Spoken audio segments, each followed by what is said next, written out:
మేము ఎక్కడ కూడా మా అన్న కానీ 5 ఏళ్ళు ఎమ్మెల్యే ఉండే, నేను వచ్చి 2 ఏళ్ళు అయింది, ఎక్కడ కూడా ఒక్క రూపాయి ఎవరి దగ్గర తీసుకోమని, ఇల్లు కట్టుకున్నా ఎవరు ఏం చేసుకున్నా కూడా నాతో అయితే సాయం చేస్తా తప్ప నేను ఎవరి దగ్గర 1 రూపాయి అడగా, దౌర్జన్యం చేయ, ప్లాట్లు కబ్జాలు పెట్ట, ఎక్కడ కూడా అట్లాంటివి నా దగ్గరకు వస్తే కూడా నేను ఎవరిని రానియకుండా నేను హానెస్ట్గా పనిచేయాలనుకున్నాం, హానెస్ట్గా పనిచేస్తాను నేను. ఇంకోటి, నేను ఎమ్మెల్యేగా ఉండి నేను ఎక్కడ కూడా ఏతులు కొట్టాను, నేను నాకు గన్మెన్లు కూడా లేరు అంటే మీరు అర్థం చేసుకోవాలి. నేను ఒక్కనే తిరుగుతాను. నేను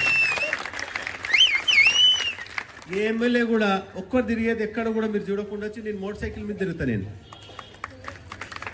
మీరు ఎక్కడ పోయినా చూసినా కూడా కనిపిస్తాను నేను, అక్కడక్కడ మీకు అంటే వీడియోలో అక్కడ ఇక్కడ కనిపిస్తూ ఉంటాను నేను. ఎందుకు ఈ మాట చెప్తున్నానంటే అంటే మనకు ఇట్లాంటి ఎమ్మెల్యే ఉండాలి, ఇట్లా పేరు తెచ్చుకోవాలి, మీరు కూడా బయట గొప్ప చెప్పుకోవాలనే ఉద్దేశంతో చెప్పడం జరుగుతూ ఉంది. మనకు మీ సమాజంలో ఎమ్మెల్యే అంటే పెద్ద గొప్ప ఏం కాదు, మీ దాంట్లో వ్యక్తి నేను ఒకటి. నేను ఇప్పటిదాకా కూడా మర్చిపోలేదు, 2 ఏళ్ల క్రితము నాకు టికెట్ కన్ఫామ్ కాగానే ఇక్కడ వచ్చి నేను మీటింగ్ పెట్టడం జరిగింది ఇదే ప్లేస్లో.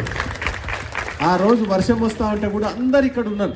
వర్షం వస్తుంటే నేను అప్పుడే అనుకున్నా వర్షం వస్తుందంటే నేను 100% గెలుస్తున్నామని చెప్పి.